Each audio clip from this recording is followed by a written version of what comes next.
Et bonjour à tous, on se retrouve aujourd'hui donc pour une nouvelle vidéo sur un local technique hors sol de chez Piscine Cock Center.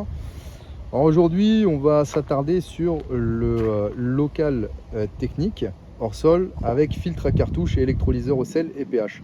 Alors le sujet aujourd'hui, c'est pas le système de traitement automatique, ça va être surtout la filtration à cartouche parce que c'est extrêmement vendu et très demandé maintenant donc, par les clients, et vous êtes plusieurs à nous poser des questions sur le produit. Donc on va essayer de faire le tour le plus rapidement possible. Je vous présente déjà le local. Donc on a une pompe de filtration de chez Eward en 1 cheval, on a un filtre à cartouche Bearing de chez Astral Fluidra, un coffret électrique de chez CCI et un électrolyseur au sel et régulateur de pH de chez Pool Technology. Voilà.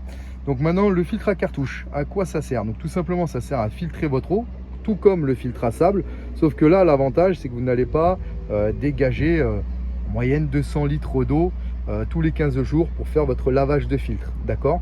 Comment ça se présente? C'est tout simple, on va dévisser l'appareil, je vais vous le montrer tout à l'heure. On sort la cartouche, on le rince et on le remet en place, à peu près une fois par mois. Donc là aussi, c'est l'avantage, ça demande moins d'entretien. D'accord, filtre à sable tous les 15 jours. Là, le filtre à cartouche avec le dimensionnement que nous, on vous prépare, une fois par mois, ça suffit. Bien entendu, si vous voyez que la pression monte, hein, bon, là c'est qu'il faut simplement faire un lavage de filtre. D'accord. Attention, filtre à cartouche, on n'utilise pas de chlore multifonction ou de floculant. On peut utiliser par exemple du Flovil, qui est un floculant spécial pour les filtres à cartouche. Voilà. Ces petites infos qui me viennent, là, je vous les donne de suite. Donc l'avantage, voilà, pas d'évacuation d'eau, pas de perte de produits chimiques, étant donné qu'on n'évacue pas l'eau. On sort la cartouche, on la rince, 20 litres d'eau en moyenne, et on remet en place. Donc comment procéder? On coupe déjà la filtration, ok.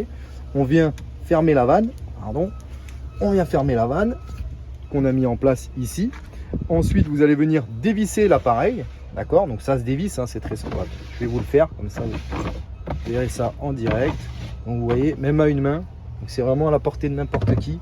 On enlève le petit chapeau, ok. Là, il y a un peu d'eau qui va couler, c'est normal, il n'y a aucune incidence.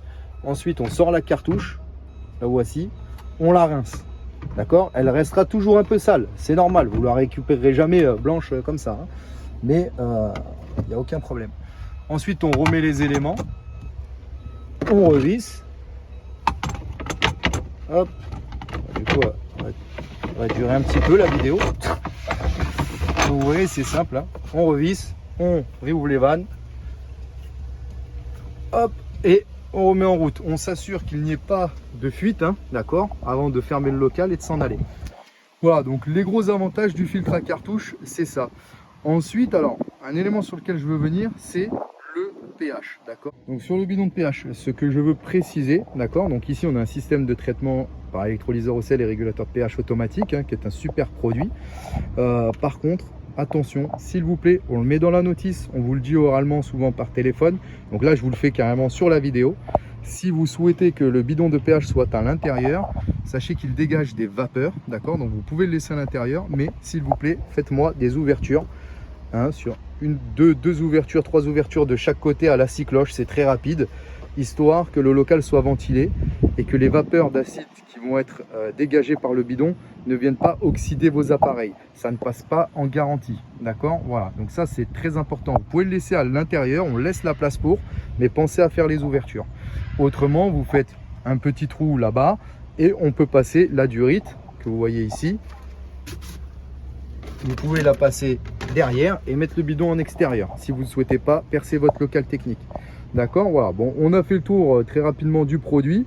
Si vous avez des questions, surtout, n'hésitez pas à nous contacter, hein, il n'y a aucun problème. Et à bientôt.